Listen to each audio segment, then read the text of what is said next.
Okay, today we're basically jumping into a time machine. We're going way, way back to find out where one of Buddhism's core ethical principles actually comes from.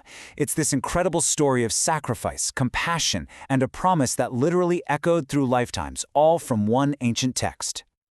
So you've got these three things, right? A starving holy man, a whole community of rabbits, and the Buddha.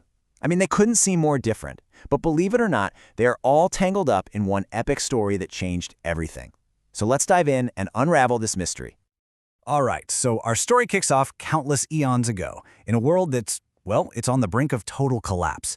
And this setting isn't just for dramatic effect, it's the trigger for everything that's about to happen.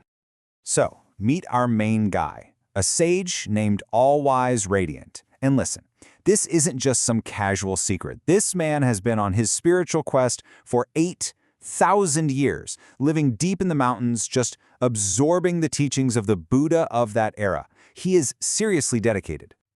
And then, just like that, the world is turned upside down. A climate disaster hits. We're talking torrential, non-stop rain that causes this catastrophic flood, washing everything away and completely cutting the sage off from any kind of food. And things get really bad really fast. For 7 whole days, the sage hasn't eaten a single thing. He's literally on the edge of death. And the real tragedy is that if he dies, all those precious teachings he's been studying could be lost forever. But here's the thing. The sage wasn't completely alone out there in that forest. Someone was watching him. And what they decide to do is going to change the course of destiny. You might expect some powerful king or a god to swoop in, right? Nope. The ones who intervene are a community of 500 white rabbits, and they're led by their rabbit king, who is a mother and their young son. They see this wise sage just wasting away, and they get it. All that wisdom he carries is about to be extinguished. So the Rabbit King turns to her community and says something just astounding. She basically says, look, my life is just a blip. It's temporary. But these teachings, the Dharma, that's eternal. And to save that eternal wisdom, she decides she's going to make the most extreme sacrifice possible, her own body. And this, right here, is the absolute climax of the story. A decision has been made, but the way it unfolds is what makes it so incredibly powerful. Now, this wasn't some chaotic, panicked act. It was a solemn ritual. A spirit from the mountain, totally moved by her vow, makes a fire appear out of nowhere. The Rabbit King and her son then walk up to the starving sage and circle him 7 times, as this huge sign of respect. And then first the son and then his mother, they leap into the flames. So the mountain spirit tells the sage, okay, the meat is cooked, you can eat now and live. And you'd think he'd be relieved, right? His life is saved. But that is not at all what happens. Instead, he is just completely crushed by grief and horror. His response is just wow. It's one of the most powerful things you'll ever read about compassion. He looks at this offering and says he would rather burn to death himself, have his own bones broken, than live by eating the flesh of another living being.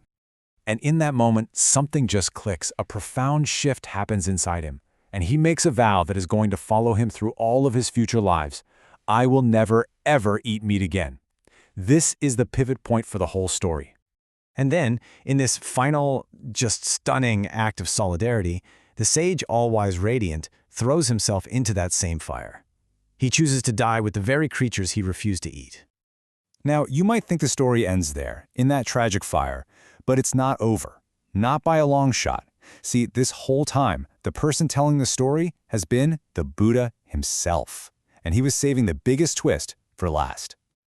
So after he finishes his story, the Buddha looks at his followers and basically says, you know all those characters I just told you about? The sage, the rabbits? Well, that was us. And here's the big reveal. That heroic rabbit king, that was a past life of the Buddha himself. Her son was Rahula, the Buddha's own son in this life. And the sage, All-Wise Radiant, get this, he was Maitreya, the one who is destined to become the next Buddha. And those other 500 rabbits, they were sitting right there in the audience, reborn as 500 of his monks. Absolutely incredible. So what does this all mean? How does one ancient, compassionate act by a rabbit end up creating a core rule for a major world religion?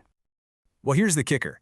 The Sutra explains that because the Rabbit King's sacrifice generated so much positive energy, so much merit, her spirit actually leapfrogged the sage on the path to enlightenment. She became a Buddha first. Compassion, in this case, was like a cosmic accelerator.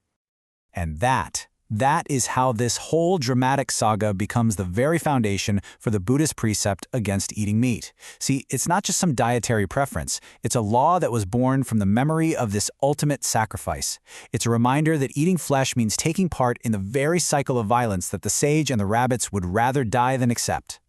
And this isn't just a folktale, you know? It's written down, recorded right here in this sutra. The text itself makes sure that the powerful vow made in front of that fire, all those eons ago, is never, ever forgotten. Which, of course, brings it all back to us, doesn't it? The story is about an incredible absolute act of sacrifice from long, long ago. But it leaves us with a question that's just as real now as it was then. What does that kind of radical compassion ask of us, right here, today?